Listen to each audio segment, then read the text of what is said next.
안녕하세요, 여러분. 지난 시간 우리는 한글을 만든 세종대왕에 대해 알아보았습니다. 이번 시간에는 한글이 만들어진 배경에 대해서 자세히 이야기해 보죠. 세종이 즉위한 지 얼마 안 된 시기에 민심이 혼란하고 폐륜 범죄가 발생하자 세종은 백성을 교화할 목적으로 1432년에 삼강행실도라는 책을 편찬했습니다. 이 책은 부모에게 효도하고 나라에 충성하며 절개를 지키라는 내용을 담은 책입니다. 세종은 이 책을 통해 백성들을 계몽하고자 했습니다. 그래서 백성들이 책의 내용을 잘 이해할 수 있도록 글과 함께 그림도 제시하였습니다.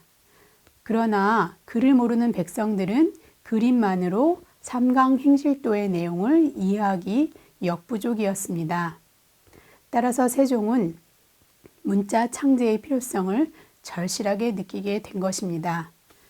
우리가 공기의 중요성을 평소에 잊고 살듯이 언어나 문자 역시 우리 생활의 구석구석에 스며들어 있지만 그 중요성을 충분히 인식하지 못하는 경우가 많습니다. 특히 자기 나라 말을 표기할 수 있는 적당한 문자를 가지고 있지 못한 민족이 어떤 고통을 겪는지 우리는 쉽게 상상할 수 없습니다. 한글이 만들어지기 전에 한국인은 그러한 고통을 많이 겪어야 했습니다. 한글이 만들어지기 전에 한국인은 한자를 사용해서 문자 생활을 영위하였습니다. 중세 유럽에서 라틴어가 민족을 초월한 공통의 문어구시를 했던 것처럼 한자와 한문은 한국뿐만 아니라 일본, 베트남 등 동아시아 전역에서 공통의 문어 구시를 하였습니다. 그러나 한자와 한문은 한국어와는 매우 다른 중국어를 바탕으로 해서 만들어진 문자이며 문어였습니다. 그래서 한국어를 한자와 한문으로 표기하기는 어려웠고 말과 글을 따로 배우고 다르게 사용해야 하는 불편한 상황이 벌어졌습니다. 본래 문자 언어는 음성 언어를 충실히 반영하는 것이 일반적입니다.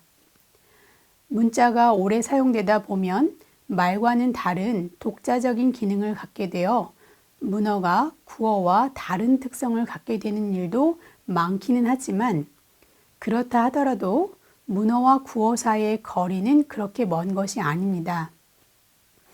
그런데 중국어를 나타내는 한자와 한문은 한국어와의 거리가 매우 멀어서 당시 한국인은 말을 배우는 일과 별도로 한자와 한문을 배우는 데 많은 노력을 기울여야 했습니다. 이렇게 말과 글이 일치하지 않는 상황에서 당시의 지배층은 불편을 느끼기도 했겠지만 한편으로는 그런 상황이 그들의 권력을 유지하는 데 기반이 되는 측면도 있었습니다. 당시에는 지배층만이 한문을 배워서 사회적 지위를 상승시키는 과거 시험을 볼 수 있었습니다. 과거 시험은 양반 관료를 편입되어 정치적인 권력과 각종 경제적 이익을 챙길 수 있는 기반이었는데요. 한문은 아무나 배울 수 없던 것이었죠.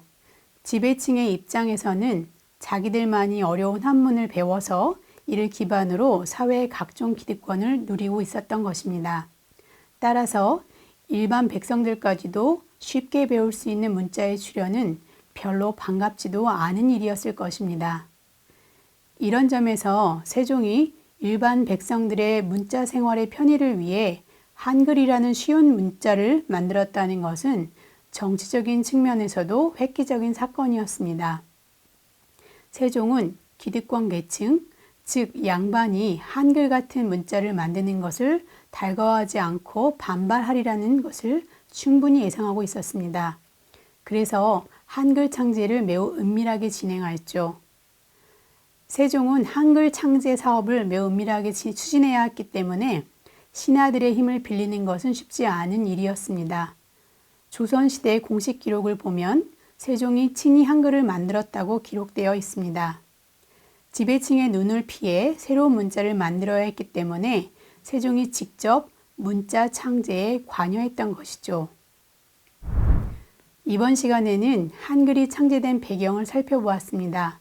한글이 창제된 배경은 당시 사용하던 한자는 어렵고 일반 백성이 쓸 수 있는 쉬운 문자가 없어서 문자 생활에서 불편함을 겪었기 때문입니다.